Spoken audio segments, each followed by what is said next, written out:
What's up, YouTube? Arnado here, back at it for another video. If you guys are enjoying it or you're tuning in for the first time, welcome. We keep things kind of a little bit raw truths over here. We don't sugarcoat much. So let's jump right into it, okay? So today we are really talking about, it amazes me when black people don't believe in the Bible. It doesn't amaze me. I understand it.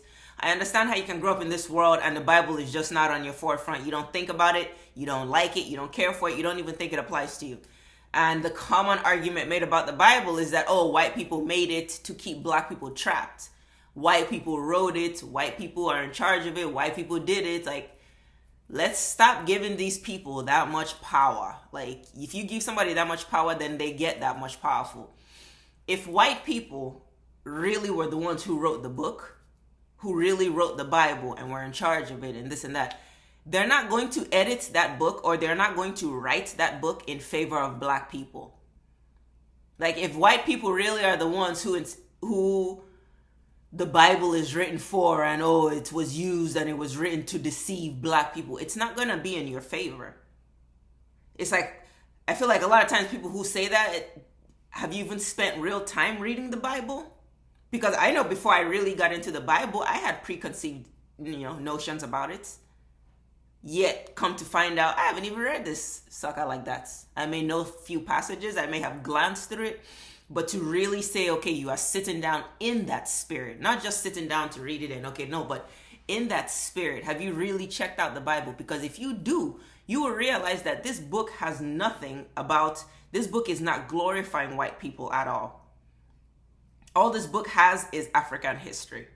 History of the world, history of the origin of the world, history of how this world came to be. And everything in that book is about Africa. The book originated in Africa. The book is about African culture. It's the African terminology, African locations are all over that Bible.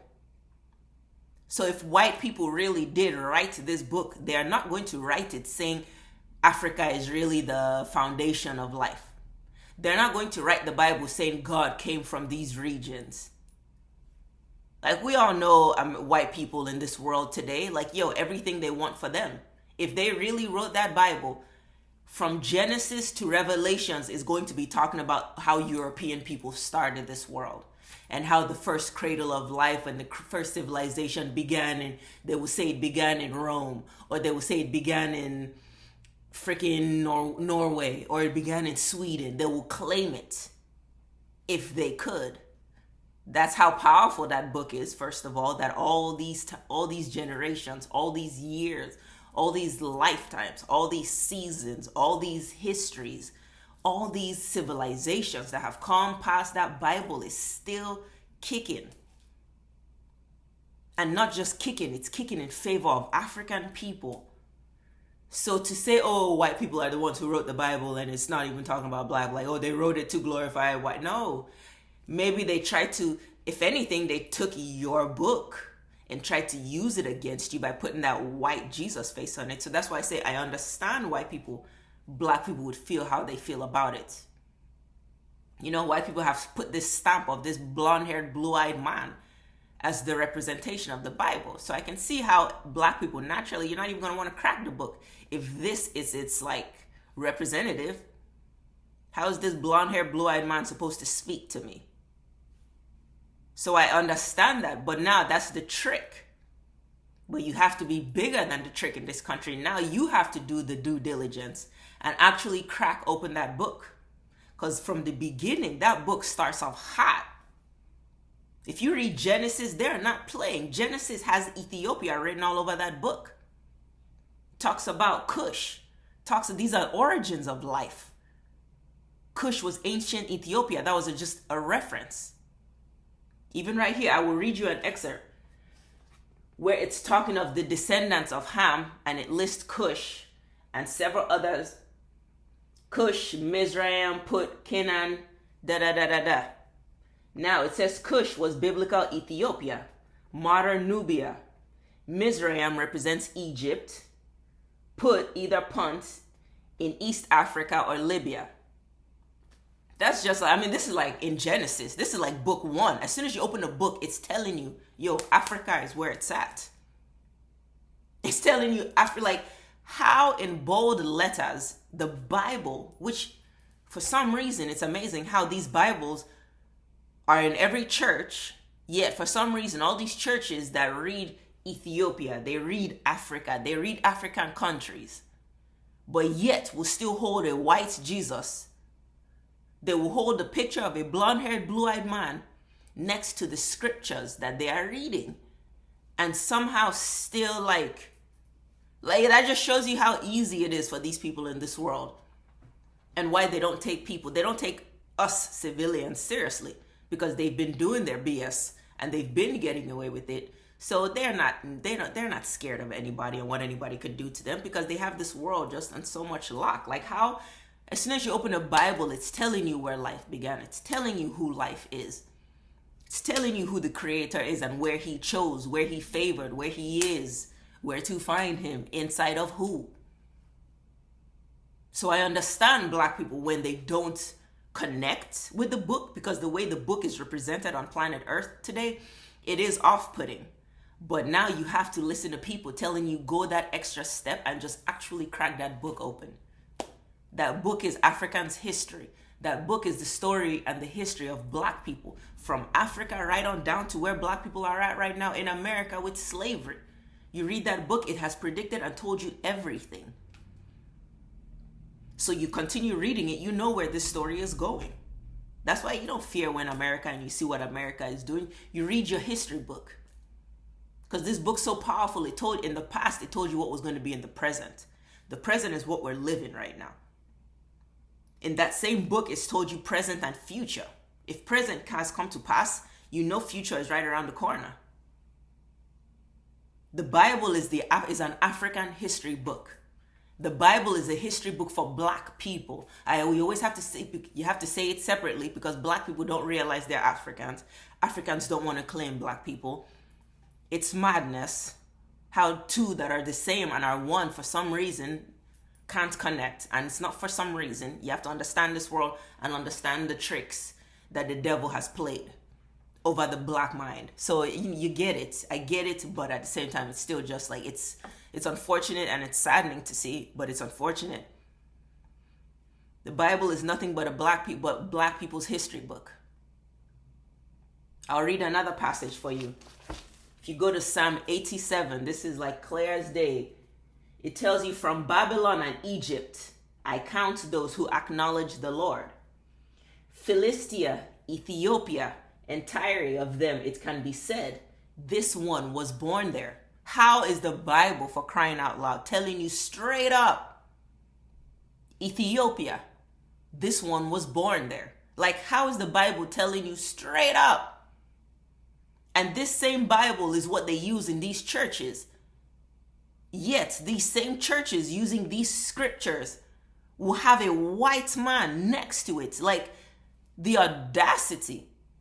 But you can't blame them. They're going to try. If they get away with it, then they get away with it. So it's not their fault. All they can do is try. If they succeed, then, well, can you blame them? No, the fault is on us, Black people, for not claiming our ish. The fault is on us for not claiming and for not demanding.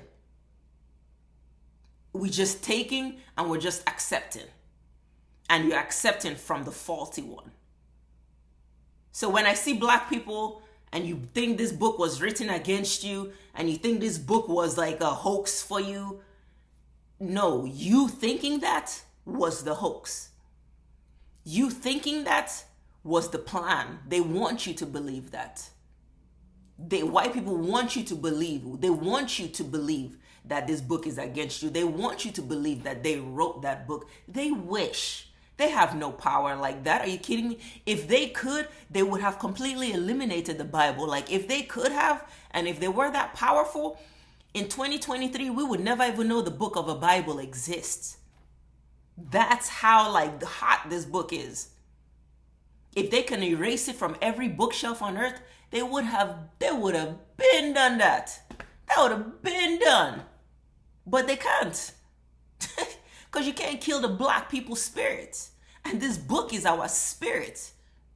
Our livelihood, our creation, our destiny, our path, our guide. Everything is in this book. This book is like a key. In a sense, this book is like a key in a sense, and it unlocks everything in you. If white people had the chance, they would have been gotten rid of this book. But the same way they can't kill the black people's spirit, if white people could have killed all black people by now, you think they wouldn't have?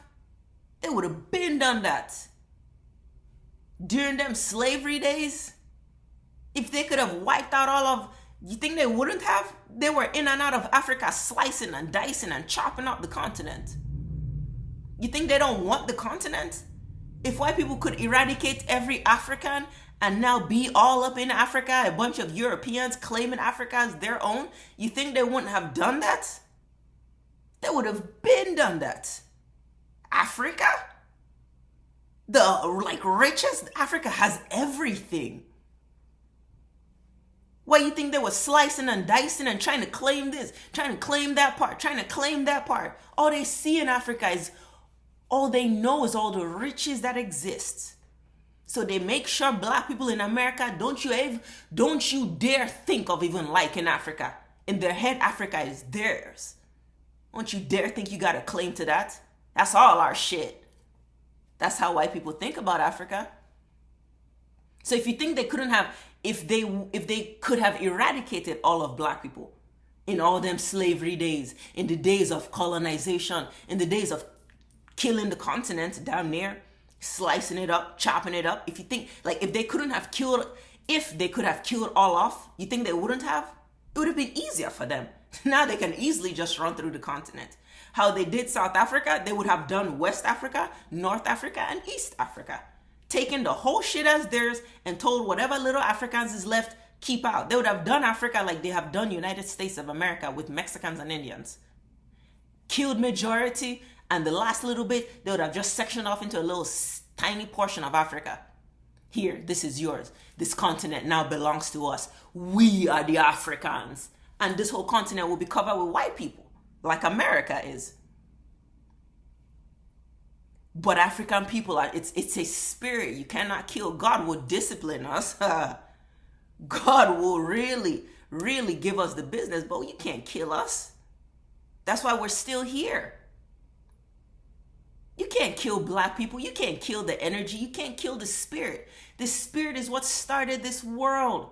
So we're bigger than this world. So you can't kill us. You can deceive. You can fool. You can trick. You can hurt. You can do all these things. But to just fully conquer to where we are just deaded off this planet, they can't do it. If they could have burned all these books, they would have done it by now. But this book, the Bible, is a book that's tied to our essence. The same way they cannot kill us is why they cannot kill this book. They cannot kill the book because the book is tied to and linked to our spirit. They cannot kill us, so they cannot kill this book. If they could have, and they could have rewritten this whole Bible, if they could have rewritten this whole Bible and changed everything in it to white and erased Ethiopia and replaced it with Sweden, erased Kush and replaced it with Romania, wherever. If they could have erased all these African names and African terms, my God, the River Nile, where is that? River Euphrates, where is that? It's the answers are so open and so easy and it's plain as day. But yet, that's how magical the trick is. That's whoa, these guys are no joke. That the truth is out there in your face, and still, with the truth being out there, the lie is still believed.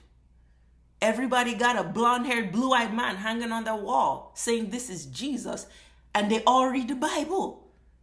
They all read the Bible. They all got a Bible in their house.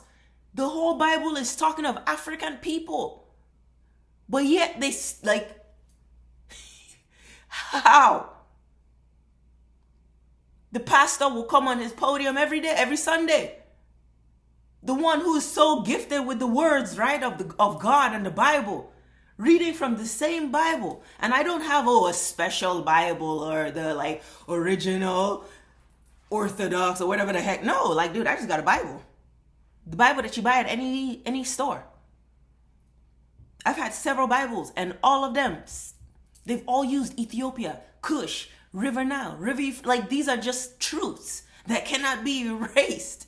But yet, next to the truth, they put a lie picture next to it, and nobody questions it. Nobody even, like, everybody just goes along with it.